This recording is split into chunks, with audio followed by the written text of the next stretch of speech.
Abra sua Bíblia em Gálatas, capítulo de número 6, versículo de número 1. Amém?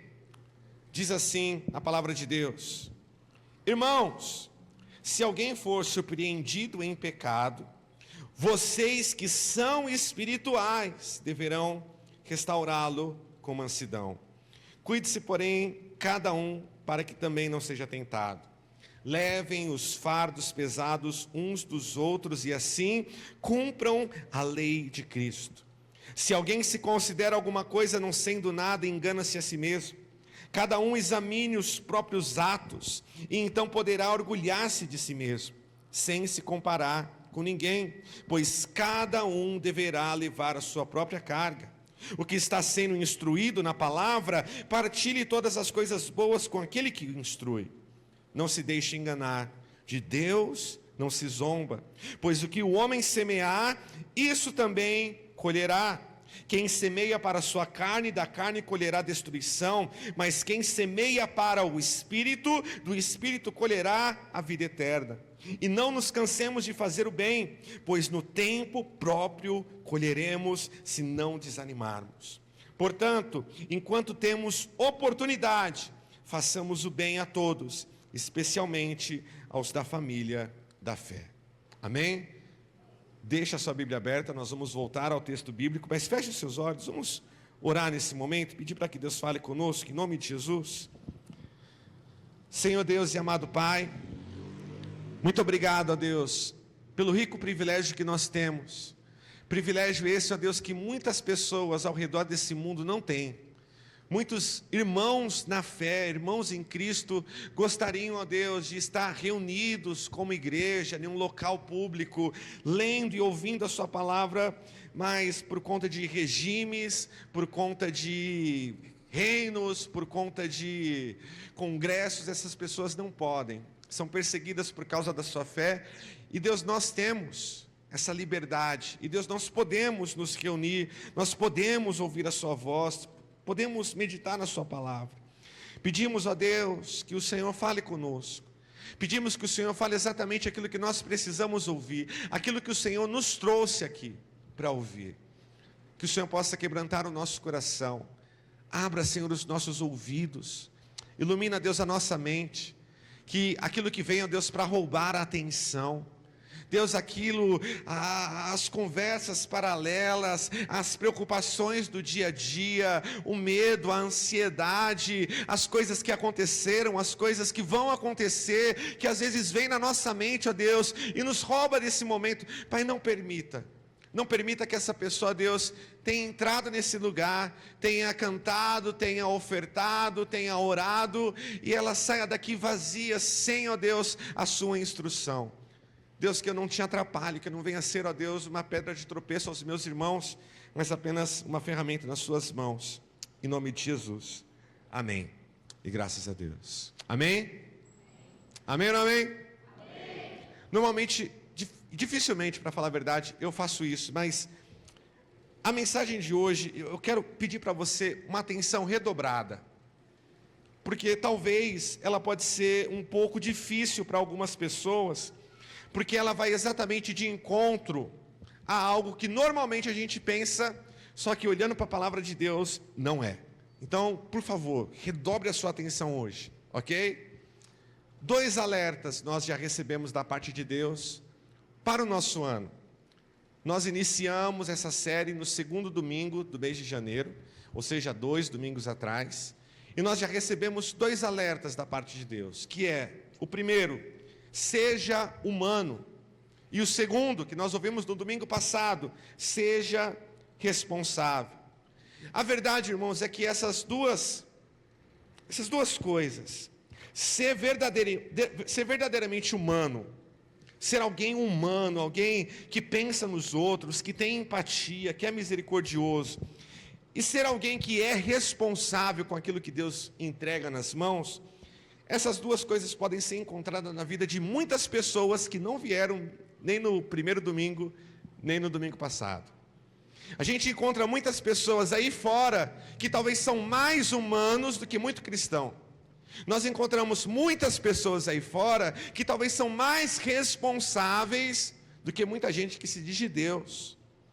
Existem pessoas que não são cristãs, que nunca ouviram as pregações dessa série, que talvez nunca tenham aberto a sua Bíblia, ou então nem tem Bíblia para abrir, e ainda assim demonstram ter mais empatia, demonstram ter mais cuidado, demonstram até ter mais responsabilidade do que muitos de nós, que estamos aqui domingo após domingo, que louvamos e choramos, que dizemos que somos cristãos. A verdade é essa, irmãos, nós vivemos num mundo assim, nós vivemos numa sociedade assim, são mais de 7 bilhões de pessoas, e nós vemos gente assim. Talvez você conheça o seu chefe, o seu patrão, talvez o seu marido que ainda não é convertido, a sua esposa que ainda não vem na igreja, talvez o seu pai, a sua mãe, talvez um familiar, um conhecido. Você lembra de alguém assim? Poxa, essa pessoa, sabe aquela pessoa que quando você precisa de um ombro amigo, ela está lá do lado. Ela puxa você, ela te abraça, ela conversa contigo, e ela não é de Deus. Alex, ela é até de outra religião. Sabe aquela pessoa que ela sabe exatamente aquilo que ela tem que fazer, e ela é responsável, ela é regrada, ela age como se ela fosse dar contas a Deus, mesmo que talvez ela não conheça a Deus, e mesmo que ela nem goste, nem queira Deus.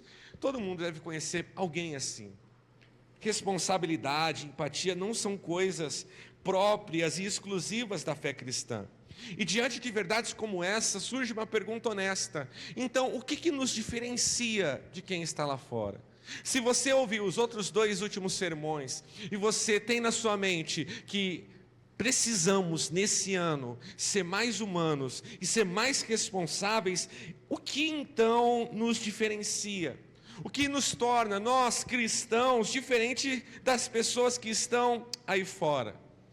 Os 2 primeiros alertas são esse: seja humano, seja responsável. E o terceiro alerta, que nós encerramos essa série, eu já falo logo de início, porque nós vamos tratar sobre ele, não é seja humano, não é seja responsável, é seja espiritual. É isso que nos diferencia. Alex, parece até que conflita, parece que existe um conflito aí. Como eu posso ser espiritual? A gente está falando de algo que a gente não vê, de algo que a gente sente, a gente está falando do mundo invisível, do mundo espiritual, das batalhas espirituais. Como é que eu posso ser alguém assim e ainda ser humano? Bom, irmão, você ainda mora aqui, você ainda tem carne e osso, você ainda tem contas a pagar, você não virou um anjo, não virou um ser de luz. A verdade, irmãos, é que quando nós falamos de espiritualidade, muita gente imagina alguém emotivo. Sabe aquela pessoa que quando começa a musiquinha, quando as primeiras notas de uma canção, de um louvor na igreja, a pessoa já começa a se derramar em lágrimas. O pessoal da mídia já pega o celular, já corre para tirar foto, para filmar. É tipo isso, né? Isso acontece. Raramente acontece, mas acontece. A gente pensa, quando fala de espiritualidade, sobre ser espiritual, a gente imagina aquela pessoa que é intensa. Aquela pessoa que quando vem para a igreja, ela vem mesmo, e ela canta mesmo a plenos pulmões, ela ora alto, ela dá glória a Deus no meio da palavra, ela bate palma, ela sapateia. A gente pensa em alguém intenso, ou a gente pensa em alguém religioso, a gente pensa em alguém que é aquela pessoa que a gente até fala é meio bitolada, ela vive na igreja, ela quer morar na igreja. Outros pensam que quando nós falamos de ser espiritual, nós estamos falando daquela pessoa que fala muito de Deus. Sabe aquela pessoa que não consegue ter uma conversa, que ela coloca Deus, está falando do Corinthians, do Santos, está falando de futebol, está falando, sei lá, da economia, e a pessoa coloca Deus no meio, e a gente pensa que, bom, isso é ser espiritual. A gente pensa que aquela pessoa que ora alto na igreja, que sobe no monte, que desce do monte, aquela pessoa que demonstra fervor, aquela pessoa que manifesta vários dons, ela fala em línguas, ela profetiza, ela cura, ela fala em mistérios, bom, essa pessoa, esse é o ser espiritual. Talvez, irmãos, todas essas coisas façam parte do que é ser espiritual. É claro, talvez muitas delas a gente precisa aprender a dosar e aprender a viver uma vida de uma maneira mais equilibrada. No entanto, a definição que a Bíblia nos dá de alguém espiritual, e preste atenção nisso, de verdade, você vai aprender isso hoje. A maneira como a Bíblia define alguém espiritual, talvez é um pouco diferente do que nós imaginamos. Talvez é um pouco diferente do que você aprendeu. Alex, eu vim de outra igreja, e na outra igreja eu vi as pessoas assim, e eu sempre acreditei, isso é ser espiritual? Pode ser que sim, mas pode também ser que não. A ideia é justamente você ter uma compreensão melhor, e talvez não existe jeito melhor de compreender da melhor maneira do que a gente perguntar para o Paulo.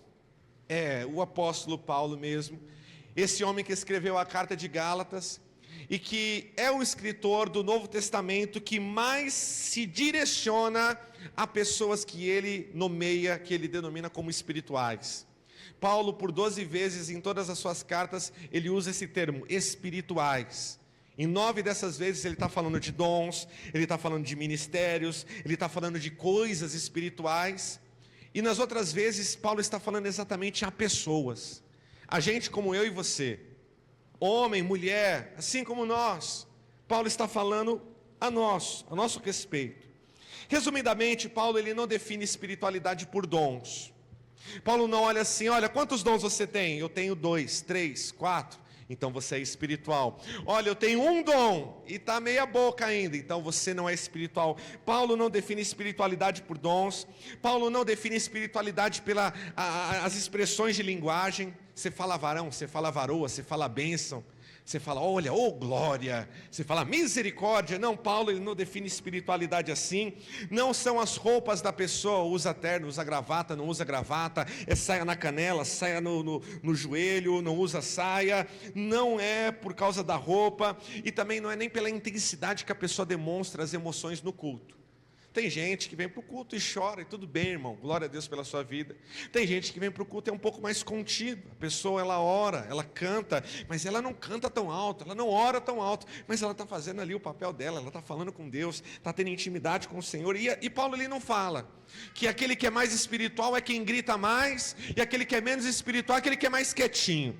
Ah não, a igreja A, na igreja A tem reteté, na igreja A tem sapatinho de fogo, tem o peão do baú, tem um aviãozinho, tem um helicóptero, ali é espiritual. Na igreja B a galera nem bate palma, a galera é bem contida, ninguém fala alto, aquele culto meio parado, então ali não tem nada, não tem ninguém espiritual. Não, Paulo ele não define espiritualidade assim.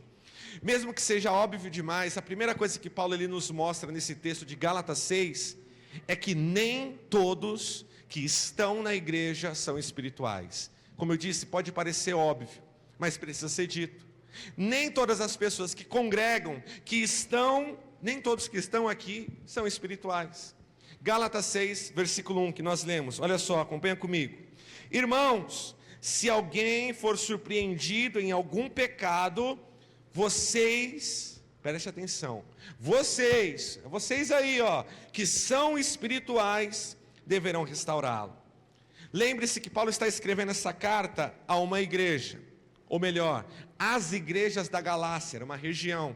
É como se eu escrevesse as igrejas do ABC paulista.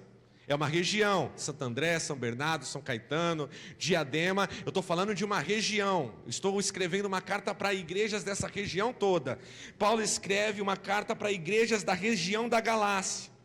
Paulo não escreve para qualquer tipo de pessoas.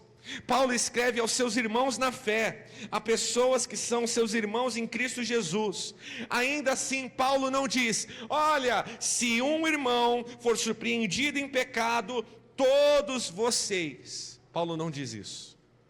Paulo diz, vocês que são espirituais. Não é que Paulo está dividindo a igreja, falando, olha, esses são melhores, esses são piores. Não, Paulo está demonstrando uma realidade, de que você pode muito bem frequentar cultos, você pode muito bem fazer parte das atividades da igreja, você pode muito bem estar toda semana dentro do templo, você pode muito bem até às vezes ter um cargo na igreja, você pode ter anos e anos de crente, de cristão, de evangélico, e ainda assim não ser espiritual. Não de acordo com como a Bíblia define o que é ser espiritual. O estar reunido é importante, irmãos. A gente tem visto isso, principalmente o ano que passou, ficou muito claro, eu acredito, para a grande maioria de todos nós aqui. Como que é bom e como faz bem nós estarmos reunidos. A galera no final faz uma mesa, faz um café, a galera fica conversando, o culto acaba agora no horário, e aí o pessoal vai embora 10 horas da noite, 11 horas da noite, meu Deus do céu, a gente fica apagando a luz às vezes, vai embora galera, né? A gente fica quase, em nome de Jesus, sai, vai embora mesmo, não é o capeta, não é o capiroto, não, é a pessoa, por favor, sai. Vamos trabalhar amanhã é dia de trabalhar. É gostoso, estar reunido faz parte e é bom para a nossa vida espiritual, é importante. Só que a espiritualidade bíblica não é definida porque você está aqui. Não é porque você tem um carimbo, ó, eu vim já os 3 domingos aqui do ano de 2026, hein? Então você é espiritual. Não. Você pode ter vindo, você pode ter fundado essa igreja junto com o pastor Danilo, e ainda assim você não é espiritual. Você pode ter vindo todas as semanas, desde os últimos 2, 3, 4 anos, e ainda assim você pode não ser espiritual, não de acordo com a Bíblia ela apresenta. A espiritualidade bíblica ela é definida pela maturidade, pelo nível de maturidade que o cristão a vive. Por exemplo, em 1 Coríntios, Paulo escreve também a uma igreja. Não precisa abrir. Depois você pode ler. 1 Coríntios capítulo 3. Paulo também escreve a uma igreja. A igreja de Coríntios é uma igreja, nos nossos termos, avivada. Porque a gente tem ali Paulo organizando o culto, porque era uma bagunça. Todo mundo falava, todo mundo profetizava, todo mundo manifestava os dons, era aquela loucura. E Paulo escreve a essa igreja. E no capítulo 3, no início ali da carta, Paulo fala assim, olha, eu queria falar com vocês como se vocês fossem espirituais, mas eu não posso, porque vocês são carnais.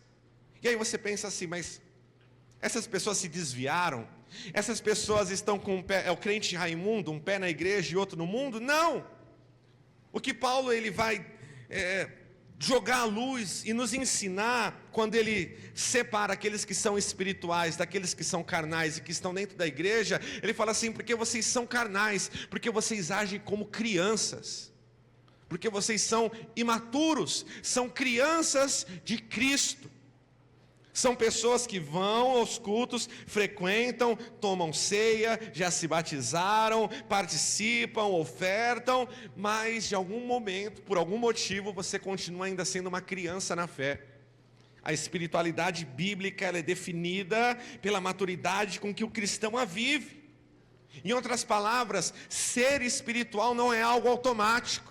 Não é porque você desceu as águas do batismo e agora você é uma pessoa espiritual, que você pensa nas coisas de Deus, que você ouve louvores, que você ouve pregações, e isso te tornou espiritual. Não é algo automático. Ser espiritual, de acordo com a palavra de Deus, está diretamente ligado a crescimento. Ser espiritual e aquilo que a Bíblia nos chama e nos convoca e nos convida a ser, está ligado a discernimento, a você saber, a você ouvir, você entender, você cresceu. Está ligado a crescimento. Então, em primeiro lugar, Paulo ele fica, nas entrelinhas isso fica claro. Existem pessoas dentro da igreja que são espirituais e pessoas que não são. Segundo a definição bíblica, são pessoas que cresceram, que amadureceram na fé, que evoluíram, e pessoas que continuam ainda como crianças. Aquele que é espiritual é o maduro. Aquele que não é espiritual, que é carnal, segundo aquilo que Paulo ele escreve em 1 Coríntios, é alguém que age como criança. Como que criança age, irmão? Criança quer fazer o que quer ouvir o que quer comer aquilo que quer, por mais que aquilo que ela quer fazer, por mais que aquilo que ela quer comer, e por mais que aquilo que ela quer ver, quer assistir, não seja bom. Criança não está nem aí para aquilo que é bom, não está nem aí para aquilo que é importante para o seu crescimento. A criança quer aquilo que ela acredita, ela vê na internet, ela vê o youtuber, ela vê o influencer fazendo. Muitos cristãos estão na igreja assim, vivem dessa maneira, vivem como se, bom, eu não quero fazer aquilo que eu tenho que fazer. A gente falou um pouco sobre isso no domingo passado. Eu quero fazer aquilo que dá na telha, aquilo que eu quero. Ninguém manda em mim, a vida é minha. Eu pago os meus boletos. É o meu salário, é o meu dinheiro, é a minha família, é a minha casa, são os meus amigos, é o meu trabalho. Eu não quero dever satisfação para ninguém, muito menos e principalmente para Deus. A Bíblia olha para esse tipo de pessoa e fala: é imaturo, é criança. É alguém que foge da responsabilidade. Bom, para falar a verdade, criança, você não pode nem colocar muita responsabilidade sobre ela. Ela não sabe administrar, ela não sabe lidar. Então, depois de deixar claro que nem todos são espirituais, Paulo avança no texto. Aí a gente pula para o versículo 7. Acompanha comigo, capítulo 6, versículo 7 de Gálatas. Não se deixem enganar, de Deus não se zomba. Ah, irmãos, eu preciso confessar para vocês. Eu preciso confessar que sempre me pareceu, quando eu lia esse texto de maneira corrida, sabe, a gente faz isso, todo mundo faz. Sabe quando você lê meio rápido assim, você quer a resposta rápida e pronta, e você não quer se gastar muito tempo de analisar, e de pensar, e de estudar, e de orar a Deus? Sempre para mim me pareceu como se Paulo estivesse dando um alerta solto assim, como se ele estivesse desconectado. Ele está falando algumas coisas, aí do nada fala: olha, calma aí, de Deus não se zomba, hein? Deus não é brincadeira. E aí ele continua, como se nada tivesse acontecido. Só que o que acontece aqui é totalmente o oposto. Sabemos como o nosso texto começa. Voltamos lá 2 domingos passados rapidamente. Alguém foi surpreendido pelo pecado e caiu. Nós estamos falando de uma pessoa que não pensou em pecar. É uma pessoa que não estava planejando, não é aquela pessoa que fala assim: olha, se eu for naquele horário, se eu estiver perto daquela pessoa, ela sabe que ela é errado, ela sabe que não está no caminho certo, mas ela faz conscientemente. Não, Paulo está falando de alguém que foi surpreendido, alguém que estava vigiando, alguém que estava ali guardando a sua vida em Deus, fugindo das tentações, mas que por algum motivo, em algum momento, essa pessoa cedeu às tentações e caiu. O texto começa assim: alguém foi surpreendido em pecado. E essa pessoa, desde o início, é interessante porque Paulo, ele tira o nosso foco dessa pessoa que caiu, e ele gasta todo o seu texto falando a quem está de pé. Paulo poderia falar: olha, quem caiu, vocês têm que restaurar com mansidão. Então você vai pegar essa pessoa, vai pegar o WhatsApp dela, vai mandar mensagem dia sim, dia não, vai convidar ela para ir na sua casa, tomar um café, depois jantar, depois você comer uma pizza. Aí depois você vai pegar essa pessoa, vai orar 3 vezes, ungir 3 vezes, derramar um óleo ungido, vai ter que ir no monte. Paulo, ele poderia muito bem, sei lá, dar uma lista de coisas que nós poderíamos fazer com quem caiu. Só que ele é breve, ele só fala: alguém caiu. Alguém foi surpreendido em pecado, e essa pessoa ela precisa ser restaurada com mansidão. A partir daí, Paulo só trabalha, Paulo só fala com quem está de pé. Paulo, ele não gasta tempo, não aqui com quem caiu. Paulo, ele gasta muito mais tempo com quem está de pé. E logo no início ele chama a responsabilidade àqueles que são espirituais, que já sabemos que não são todos, para que essas pessoas restaurem esse irmão que caiu. E aí ele gasta palavras, ele gasta frases tratando do coração de quem ajuda e não de quem caiu. Como nós vimos na semana passada, em primeiro lugar, Paulo, ele nos apresenta um grande risco, que é você se auto-enganar. Alguém caiu, você olha para essa pessoa e fala assim: ainda bem que eu não sou ele, ainda bem que eu não sou ela. Eu não sou tão pecador como ele, como ela. Olha lá, ele fala palavrão. Olha lá, ele caiu. Olha lá, ele mentiu. Está vendo? Eu sou mais santo, eu sou mais capaz. Muita gente, muito cristão, se enche de orgulho e se acha melhor por causa disso. E Paulo fala: toma cuidado. Então, depois do perigo de nós olharmos para quem falhou e nos acharmos melhores, mais fortes e mais capazes, Paulo, ele passa para o próximo passo. Ele diz para você tomar cuidado, para você não se comparar com o outro e não se enganar. Olhe para você, para de olhar para quem está fora, para de olhar para quem está do seu lado, para de ficar pensando no meio da mensagem: ah, se fulano tivesse aqui, ah, se fulana tivesse aqui, e comece a olhar para dentro de si.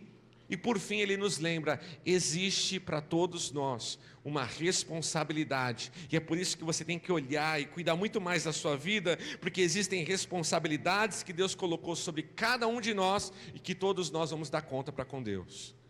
Paulo, ele faz isso aqui nos primeiros versículos. E é exatamente aí que entra o versículo 7, quando Paulo diz: não se engane, não se deixe enganar. Ele está tratando do mesmo assunto. Há alguns versículos atrás, Paulo está falando: toma cuidado, irmão, para você não ficar se comparando, olhando para o outro, achando que é melhor e se auto-enganar, e fingir, e usar uma máscara, e usar uma fantasia. Paulo, ele continua falando sobre isso: não se deixe enganar. Só que agora ele aprofunda mais isso. Só que agora Paulo, ele aumenta a régua. Nós vivemos hoje em uma época de performance, todos nós, essa é a nossa era, é uma era de performance. Nós vivemos dias em que as pessoas não precisam ser, elas precisam apenas parecer que são, e isso já está bom. Você não precisa ser, mas se você aparentar que você é, bom, as pessoas já vão falar que está legal, vamos continuar assim. A maneira como nós nos apresentamos e como nós atuamos diante das pessoas é muito mais convincente, é muito melhor do que tratar da maneira como nós verdadeiramente somos. Então, quando eu vou para a igreja, eu coloco a minha melhor roupa, eu coloco o meu melhor sorriso no rosto, eu tento ser alguém que eu não sou, porque, para falar a verdade, o que nós aprendemos no dia a dia é que você não precisa ser mesmo. Só pareça, só finja ser, seja que nem a flor artificial, a planta artificial. É bonito, você pode tocar, mas não vale de nada, não é. Os filmes, as séries, as redes sociais, tudo isso, o mercado de trabalho, tudo isso nos ensinam a ser assim. Se você aparentar, se você agir, você não precisa nem ser. As pessoas já vão falar: olha, esse cara é legal. Não, você não precisa nem ser santo. Se você fingir que você é, sabe, se você fala: não, eu não assisto futebol. Sabe, se você arrotar a santidade, fingir que você é santo, não precisa ser.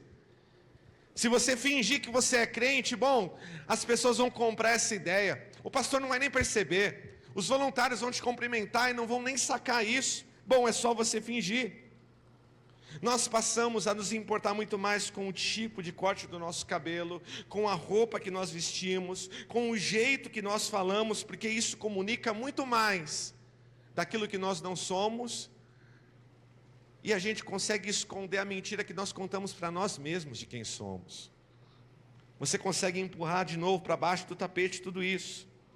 É por esse motivo que, diante dessa farsa de se enganar, porque quando você faz isso, irmão, quando você coloca uma máscara e você parece algo, parece alguém diante dos outros, para que os outros te aplaudam, para que os outros te vejam, para que as pessoas te elogiem, e você na verdade não é, você está se enganando. Diante dessa farsa do auto-engano, Paulo novamente nos alerta sobre esse erro: não se enganem. E aqui ele coloca o negócio para ficar mais estreito para nós, porque agora não se trata apenas da gente.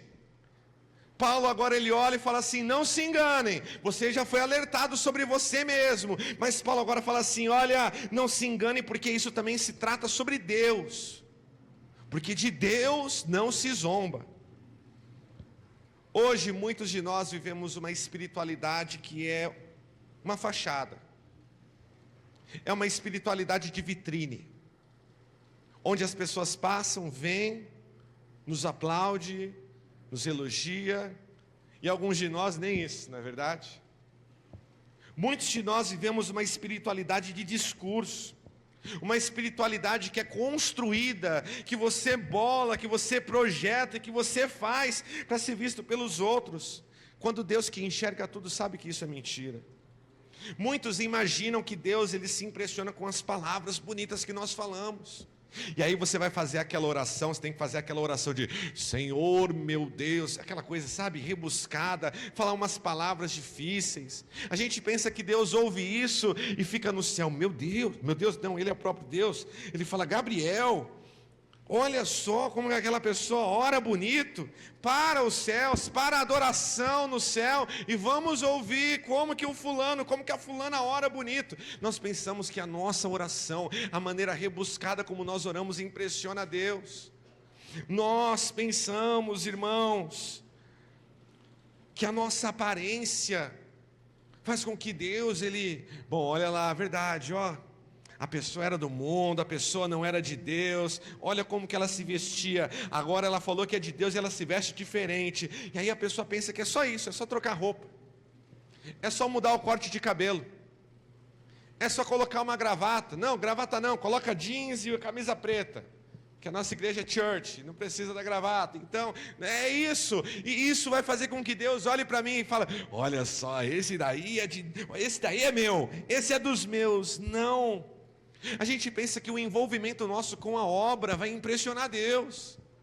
Não, mas peraí, eu estou toda semana aqui, eu estou todos os domingos, eu chego 3, 4 horas antes, eu saio 5 horas depois, eu faço parte de todos os ministérios, eu canto, eu prego, eu toco, eu faço tudo. E aí a gente pensa que tudo isso, quando Deus olha, quando Deus observa, Ele fica: eu não esperava isso. Não. Esse tipo de atitude, Paulo chama pelo verdadeiro nome. Isso é zombaria. Você que age como se você fosse algo que você não é o que o texto bíblico diz. Se alguém se considera alguma coisa, não sendo nada, engana-se a si mesmo. Nisso de você enganar a si mesmo, você age para com Deus como se você estivesse zombando de Deus. Não como uma piada. A gente não está falando daquela galera do stand-up que fica falando umas piadas aí sobre Deus, aí você fala: nossa, olha, não vou assistir não, você se benze, você cancela, denuncia, faz essas coisas tudo. Não é no sentido de piada, mas é no sentido de tratar Deus como se Deus fosse um otário. É como se Deus fosse um bobo da corte, e que para Ele tudo bem, qualquer coisa. É como se Deus aceitasse tudo. Não, Deus aceita a todos. Sim, mas Ele não aceita tudo. Todos são bem-vindos à mesa, mas não tudo. Não faz acepção de pessoas. É homem, é mulher, é homossexual, é heterossexual, é de direita, é de esquerda, é rico, é pobre. Todos são convidados e todos são bem-vindos, mas não quer dizer que tudo é bem-vindo. O ato da gente agir assim para com Deus, Paulo chama pelo nome que é zombaria. A definição que a palavra de Deus nos dá sobre ser espiritual não é uma encenação. É igual um tempo atrás eu vi um padre no YouTube que ele falava assim: você quer aprender a falar em línguas? Então fecha seu olho e fica falando assim, laba, laba, laba, laba, laba, laba, laba, e fica, repete. É como se a partir disso, então, agora, vai ativar uma chave, é como se fosse carro, né? Carro a álcool no frio, você vai... Numa hora você bate a chave, foi, agora a pessoa fala em línguas, sapateia no mistério, entrega a profecia e por aí vai. A espiritualidade que a palavra de Deus define não é algo que pode ser encenado, não é algo que nós trabalhamos, que nós desenvolvemos para mostrar para os irmãos. A espiritualidade bíblica, ela é vivida assim diante dos homens. As pessoas vão até ver que você é espiritual, porque a árvore, ela dá bom fruto, e você precisa dar bom fruto, se você é uma boa árvore. Mas essa espiritualidade, ela é vivida principalmente diante de Deus, aquele que vê todas as coisas, aquele que conhece a tudo. Até aqui, o texto bíblico nos ensinou duas coisas. A primeira é que nem todos que estão na igreja são espirituais. Isso te leva a pensar, irmão, ou deveria, você pensar e falar: será que eu estou em qual grupo? Será que depois de tanto tempo de crente, eu sou espiritual ou eu sou carnal? Eu sou maduro na fé ou eu sou imaturo? Eu sou um adulto para com Cristo ou eu sou uma criança? Isso deve fazer você se questionar. Então, duas coisas o texto bíblico nos ensinou até agora. A primeira é que nem todos são espirituais. E a segunda é que a verdadeira espiritualidade, ela não é vivida por aparências. Ela não é vivida para impressionar as pessoas, mas ela é vivida diante de Deus, diante daquele de que ninguém pode zombar. No entanto, nós não paramos por aqui. Para encerrar o seu apontamento, o seu argumento aqui, Paulo, ele fala algo que vai na contramão daquilo que muitas pessoas pensam no que é ser espiritual, daquilo que muitas pessoas vendem em seus livros falando sobre espiritualidade, daquilo que muitas igrejas pregam nos seus altares, dizendo isso é ser espiritual e aquilo não. Um dos grandes equívocos da nossa era, da nossa época, dos nossos dias, é imaginar que ser espiritual é algo que está relacionado, ou, preste atenção, ser espiritual ou é algo relacionado àquela pessoa que ora em línguas, aquela pessoa que parece sentir mais do que todo mundo na igreja, sabe?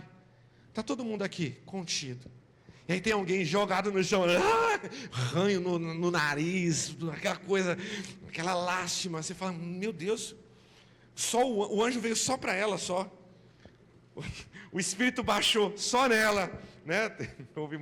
Um dia desses eu ouvi alguém falar assim, não, quando o Espírito Santo ele baixa, não, irmão, esse é outro Espírito, é lá da concorrência, o Espírito Santo ele já está em nós, tá bom? Ele não baixa, tá bom? Guarda isso para você. Mas a gente pensa que ou está relacionado a essa pessoa que ora bastante em línguas, que sei lá, ela parece sentir mais do que os outros, ela parece demonstrar mais do que os outros, aquela pessoa que ela procura falar para todo mundo que ela está jejuando, sabe aquela pessoa que ela começou um jejum, ela já vem abatida já, quase de muleta, quase sendo levada na cadeira de rodas, aí você pergunta, o que aconteceu? Foi um acidente? Foi um ônibus que te atropelou? Falou, não, comecei um jejum. Para quê, irmão? Calma lá. A pessoa já vem abatida, né? Nossa, eu queria tanto comer. Come, ué, tá aí, come. Não, mas não posso, que estou de jejum. Quem te perguntou? Quem quer saber? Mas a pessoa fica arrotando. Olha, essa semana aí foi braba, hein? Jejuei bastante. Ou a gente pensa que ser espiritual é relacionado àquela pessoa que, por ser muito assim, né? É aquela pessoa que posiciona a câmera e grava ela mesma orando, grava ele mesmo orando, sabe? E fica assim, ó, tá gravando? Tá, amém. É feio, irmão, não faz isso não, é feio. A gente pensa que espiritualidade ou é isso, está relacionado a isso, a gente que faz muito barulho, mas não produz efeito algum, ou espiritualidade está relacionada àquela pessoa que parece pura demais. Você deve conhecer alguém assim. Sabe aquela pessoa que parece santa demais? Sabe aquela pessoa que, por parecer pura demais e santa demais, ela é diferente das pessoas da igreja. Ela senta na cadeira longe de todo mundo, porque se ela sentar talvez do meu lado ou do seu lado, ela vai pensar que está impura. Ela voltou lá para os tempos bíblicos. Sabe esse tipo de pessoa que se acha tão santa, que se acha tão pura, que é uma pessoa que vive desconectada do resto do mundo? É aquele tipo de pessoa que acredita que tudo que ela vê e tudo que ela pode tocar desse lado da eternidade é do diabo. A Coca-Cola é do diabo, o videogame é do diabo, o futebol é do diabo, ter amigos é do diabo, tudo é do diabo, o celular é do diabo, tudo é do diabo. Sabe, a pessoa é tão santa, parece ser tão santa, parece ser tão pura, e aí a gente pensa nisso. A gente pensa que talvez ser espiritual está em algumas dessas coisas aqui, ou na primeira pessoa, ou na segunda. Para o primeiro tipo de pessoa, o nosso texto ele não trata diretamente, até porque isso é uma aberração dos nossos dias. A fé, a espiritualidade que vive de vitrine para que as pessoas vejam, para que as pessoas aplaudam, para que as pessoas digam, olha que você é espiritual demais, isso é uma aberração dos nossos dias. Certamente a gente vê respaldo na Bíblia de gente que agia assim, os fariseus eram esses. Eram aqueles que iam para a praça pública, tocavam a corneta, tocavam ali os seus instrumentos para falar, olha, eu dei uma esmola aqui para essa pessoa que está necessitada. É algo que vem de tempos atrás, mas nos nossos dias se tornou uma aberração. Porque afinal, esse primeiro tipo de pessoa que vive uma espiritualidade, uma farsa, só para que pareça algo diante dos outros, é o tipo de pessoa que nós vemos, assim como nós assistimos as notícias e nós vemos nas redes sociais, daquelas pessoas que não têm problema de expor as suas intimidades para os outros. Da mesma maneira que mulheres e homens expõem os seus corpos na internet, para que todos vejam, ao invés de se preservarem para a intimidade do casamento, existem aqueles que se dizem cristãos, que seguem os padrões não de Deus, mas do mundo, que também demonstram aquilo que deveria fazer parte da sua intimidade com Deus. Aquilo que deveria acontecer no seu quarto, a oração que deveria ser feita no seu quarto, o jejum que deveria ser guardado para você e para Deus, a sua intimidade com Deus, a gente escancara para o mundo. Essa é a geração que nós vivemos. Aquilo que você deveria guardar para o noivo, para o seu amado, você mostra para todo mundo. Não tem problema. É bonito, se é bonito, é para se mostrar. A gente leva esse mantra demoníaco, não só para aquilo que a gente posta na internet, não só para aquilo que a gente faz, não só para aquilo que a gente comenta, não só para aquilo que... Mas a gente leva também para a vida com Deus. Ou melhor, para a vida com as pessoas, porque vida com Deus está muito longe. Para esse tipo de atitude, saber que de Deus não se zomba, deveria ser suficiente. Irmão, você está vivendo uma coisa que não é verdade. Você está vivendo uma coisa só para chamar a atenção, só para as pessoas verem te aplaudirem, curtirem, compartilharem. Uma coisa que é mentira. As pessoas não sabem, ok? Tudo bem, mas você sabe. Isso é auto-engano, isso é zombar de Deus. No entanto, nós podemos ver o próprio Jesus, como nós vamos ver no retorno da nossa série do Evangelho de Mateus, que acontece no próximo domingo. No Sermão da Montanha ele trata exatamente sobre isso, sobre essa galera que vive uma espiritualidade de vitrine, que vive uma espiritualidade de exibicionismo. Então, Paulo ele não está tratando sobre isso nesse texto. Aqui em Gálatas 6, Paulo trata a respeito do segundo tipo de pessoa. Aquela pessoa que por ser tão espiritual, ela acredita que ela deve estar longe da vida, que ela deve viver longe de tudo, que ela deve consagrar a sua vida de uma forma que ela não pode conversar, ela não pode ter amigos, ela não se envolve com as pessoas, porque é que não pode sentar na roda dos escarnecedores. Irmão, você não pode estar ali, você não pode permanecer ali, mas não quer dizer que você não deva ter contato. Como é que você vai pregar? Como é que você vai demonstrar a diferença? Você não pode se assemelhar e a ponto de você sentar e vou permanecer aqui, fazer minha casa aqui. Mas você precisa ser luz nesse mundo, precisa ser sal nessa terra. Paulo aqui, ele fala esse tipo de pessoa que vive distante da vida, que acredita, irmãos, e eu falo isso com muito temor, e você não desvirtue isso que eu vou te falar. É aquele tipo de pessoa que acredita que tudo se resolve com oração. Oração é maravilhoso e todos nós devemos nutrir essa disciplina espiritual. Mas quando Moisés estava diante do mar, ele orava e Deus falou assim: Moisés, por que você está clamando? Por que você está orando ainda? Fala para o povo marchar, é isso. Mas tem gente que é isso, não é orar não, irmão, é só você tomar vergonha na cara, você já resolve essa parada. A gente finge que não. Paulo, ele está falando a esse tipo de pessoa que acha estar em um nível superior de ser espiritual. Irmão, se me dá uma raiva quando eu converso com alguém e falo assim: é que você não entende, aqui eu estou em um nível. Que nível, irmão? Que nível? Da onde você inventou esse nível?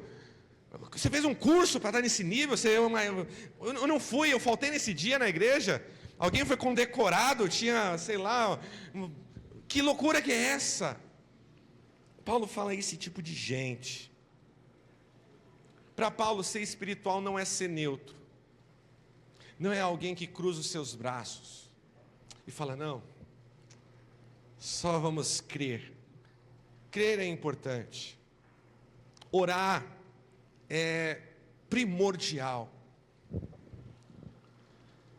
A palavra de Deus, ela nos ensina que ninguém pode ser espiritual em tese, só da boca para fora, só daquilo que aparenta ser. A espiritualidade, ela é manifesta em ações e ela produz algo bom. Ou a espiritualidade ela se manifesta em ações e produz algo bom, ou ela não existe ação, não existe nada que ela faça e produz algo ruim. Eu já falei isso e repito, o não fazer para Deus é fazer alguma coisa. Você cruzar os braços e falar assim, não vou fazer nada, não vou pedir perdão, vou ficar quieto aqui, mas não estou fazendo nada, eu não estou nem brigando com essa pessoa, eu estou aqui na minha. O não fazer é fazer algo diante de Deus, é ser preguiçoso, é ser negligente, é ser displicente. E o texto ele fala sobre isso. Gálatas 6, versículo 7 e 8 diz: pois o que o homem semear, isso também colherá. Logo depois de falar, olha, não se engane, de Deus não se zomba, pois o que o homem semear, isso também colherá. Quem semeia para a sua carne, da carne colherá destruição, mas quem semeia para o Espírito, do Espírito colherá a vida eterna. Nesse instante deve nos surgir uma pergunta, irmãos. Por que Paulo, que estava falando àqueles que são espirituais no versículo 1, agora ele trata de um princípio bíblico, que é o princípio da semeadura? Qual é a relação que Paulo faz aqui?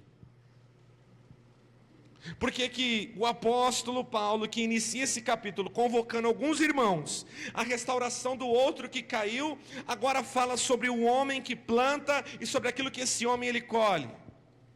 Textos como esse de Gálatas nos alinham, nos trazem de volta para o entendimento, trazem o nosso coração de volta para aquilo que a palavra de Deus mostra que é correto, não para aquilo que eu penso ser correto. Tanto o trabalhar na restauração, do versículo 1, irmãos, se alguém for pego de surpresa pelo pecado, vocês que são espirituais devem restaurar esse irmão com mansidão. Tanto o trabalhar na restauração de quem caiu, como o ato de colher e semear, são coisas que estão no campo da ação, no campo do fazer. É por esse motivo que Paulo ele encerra essa parte desse capítulo, né, que nós lemos até o versículo 10, falando sobre fazer o bem. Faça o bem, no tempo oportuno, você vai colher isso, mas faça principalmente aos da família da fé. Paulo não nos chama para perseverarmos, olha, continua. Paulo não chama para não desanimarmos e permanecemos com os braços cruzados. Paulo não nos chama para nós trabalharmos, mas o nosso trabalho é ficar quietinho. Paulo não nos chama para ter uma postura de crente desassociado dessa vida, do fazer, do agir, da ação. Paulo nos chama para agir. Para Deus, ser espiritual não é apenas alguém que ora muito, é sim, mas não é apenas isso. Para Deus, ser espiritual não é alguém que lê muito a Bíblia, mas não é só isso. Para Deus, ser espiritual não é alguém que fala muito sobre Ele, mas pode ser mais. Ser espiritual é tudo isso, é orar bastante, é falar sobre Deus, é jejuar, pode sim subir no monte, pode sim falar em línguas, pode sim manifestar dons, pode entregar profecia, tudo bem, irmão, está de boa, mas não é só isso, é também ação, é também agir. Lembremos da parábola que o nosso Senhor Jesus conta em Lucas 10. Jesus fala sobre um homem que estava em viagem. Ele estava viajando. E ele estava por um caminho que era perigoso. E esse homem, ele é surpreendido por assaltantes. Homens maus que não se contentam apenas em roubar, em furtar aquilo que era dele, mas também batem nesse homem e deixam esse homem no canto, na beira da estrada para morrer. Jesus conta essa parábola em Lucas 10. Alguém que estava viajando, alguém que foi surpreendido pelo pecado, alguém que foi surpreendido por assaltantes, e é deixado à míngua para morrer. É então que esse homem, talvez agonizando, por causa das dores, por causa das feridas que aqueles assaltantes causaram, ele se encontra com alguém, ele vê que alguém vem ao seu caminho, um sacerdote. Ainda bem que vem um sacerdote no seu caminho. Porque o sacerdote é alguém que tem responsabilidades no templo. O sacerdote era alguém que era responsável pelo sacrifício. O sacerdote era o exemplo de alguém mais próximo de Deus. Mas o sacerdote, ao olhar aquele homem machucado e deixado à beira da estrada para morrer, ele continua o seu caminho como se aquela vida não valesse de nada. Mas peraí, sacerdote, foi nesse ano mesmo que eu levei o meu cordeiro para o sacrifício, e você viu ele, você fez todo o ritual. Peraí, sacerdote, foi você que apertou a minha mão e disse que a paz de Deus vá contigo, o shalom de Deus esteja sobre você. E o sacerdote, ele continua, como se aquele homem machucado e ferido na beira do caminho não valesse de nada. É então que a história continua, Jesus continua com a história, e aquele homem talvez agonizando, cada vez mais sentindo mais dor, perdendo cada vez mais sangue, ele tem no seu caminho novamente alguém vindo ao seu encontro, e dessa vez é um levita.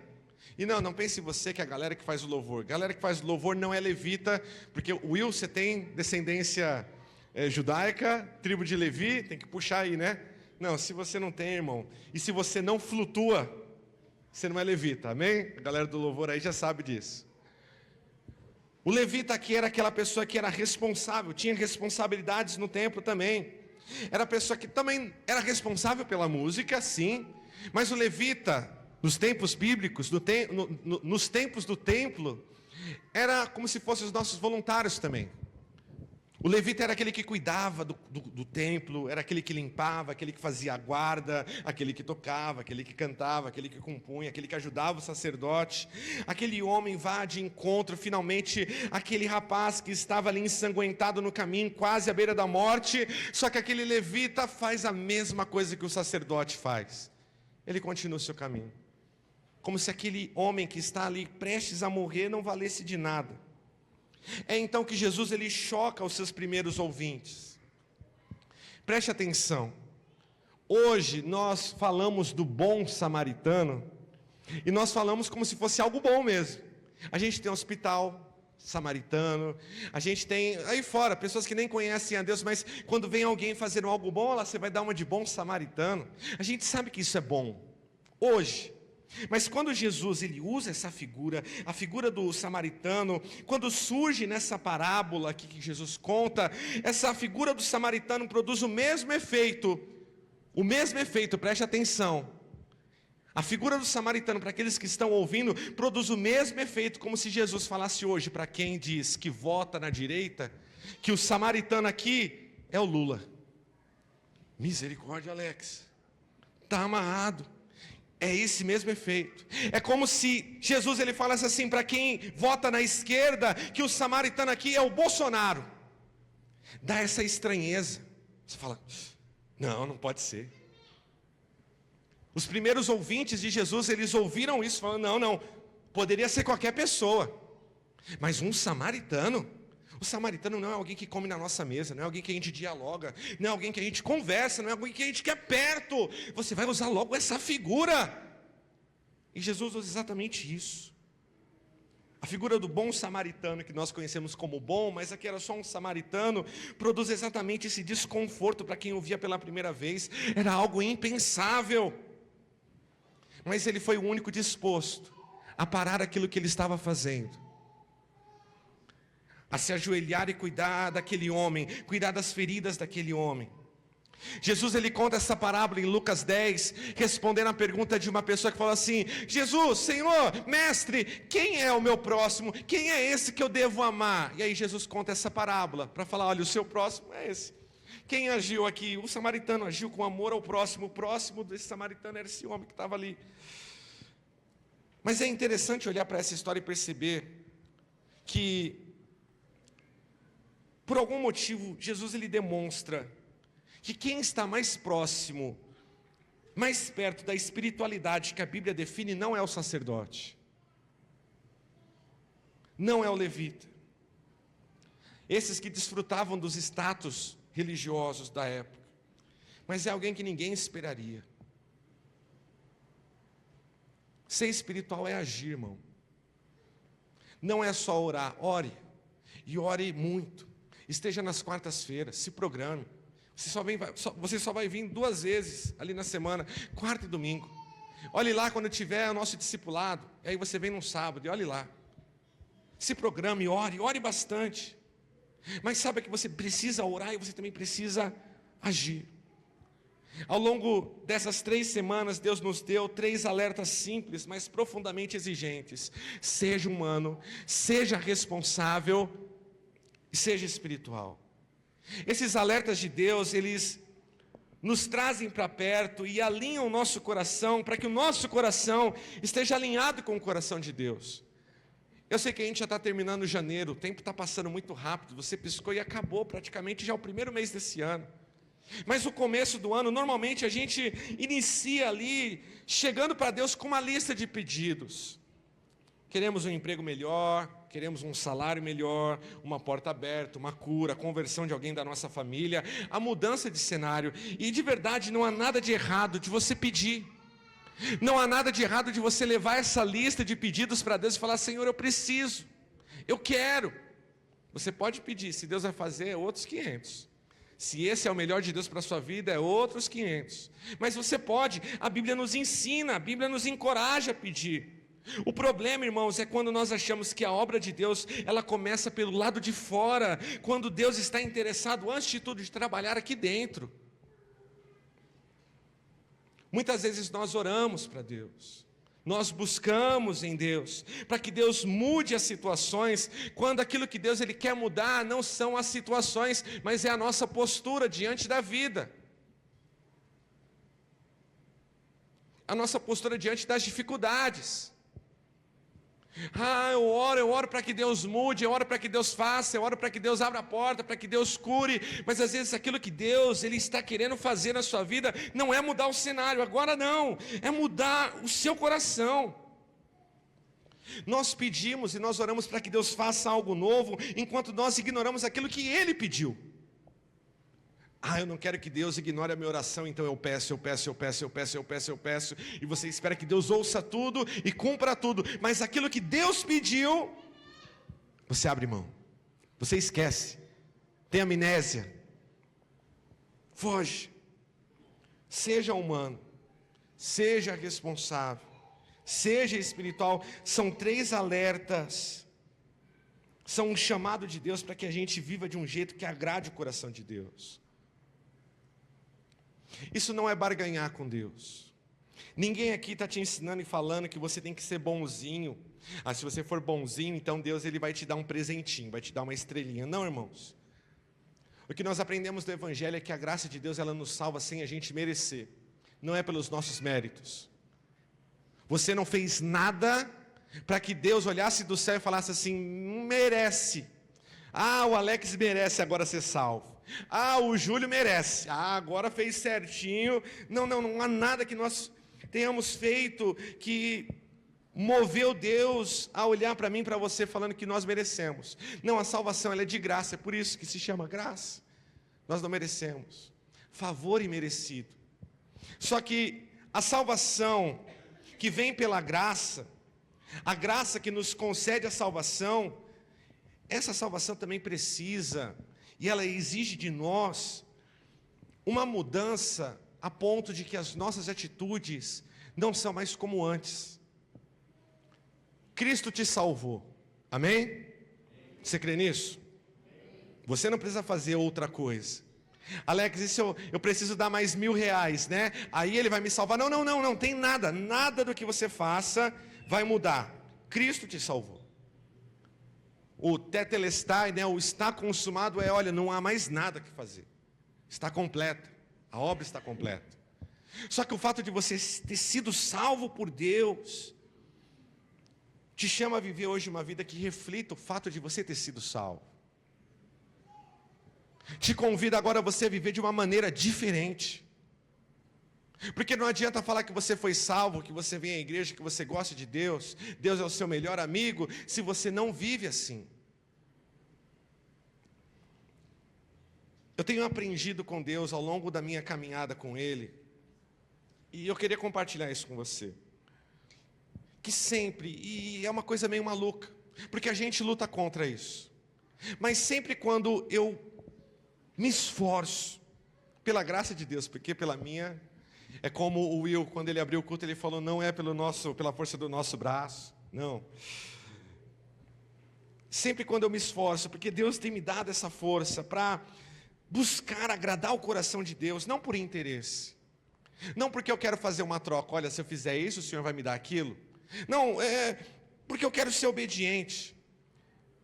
Sempre quando eu busco isso, sempre quando, mesmo errando, pecando ali, falo, Deus me perdoa, eu preciso mudar, eu quero melhorar, Deus, e eu busco em Deus isso.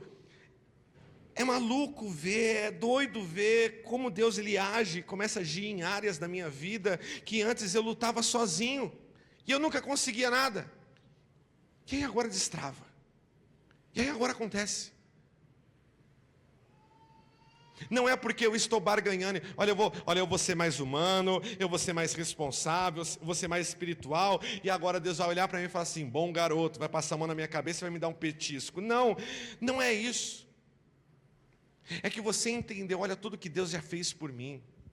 Aquilo que Deus ele fez quando Ele envia o Seu Filho, aquilo que Jesus ele sofre por mim. Olha quantas coisas eu já ganhei da parte de Deus. Olha quanta graça foi dispensada sobre a minha vida. Quanta misericórdia Deus derramou sobre mim. Cara, isso tem que fazer eu ser diferente, precisa. Senão o que nós estamos vivendo aqui na igreja é uma mentira, irmãos. Senão rasga a sua Bíblia e vai embora. Senão a gente vai viver mais um ano igual.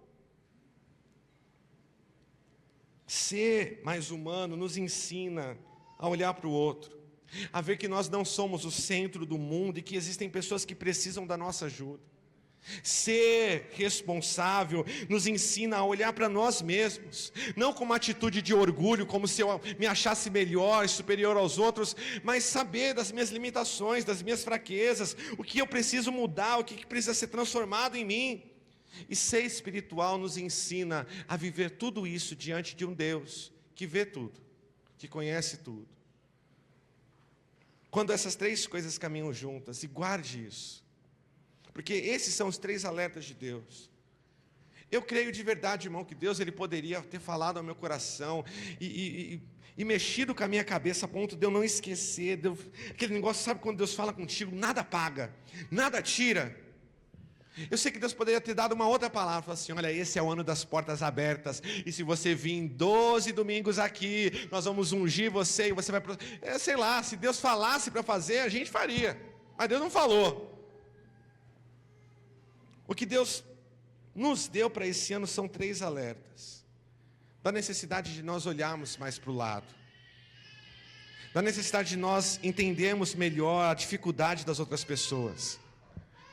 Da importância de nós sermos responsáveis. E do quanto nós precisamos buscar em Deus para sermos verdadeiramente espirituais. Quando essas três coisas caminham juntas, a nossa fé, a nossa crença deixa de passar apenas de um discurso barato e vazio e começa a fazer sentido. Quando você finalmente, irmão, lembrar, talvez você passou essa série toda praguejando, não aguento mais o Alex falar sobre isso, mas eu oro de verdade, para em um momento do seu ano você vai lembrar daquilo que Deus falou com a gente no início.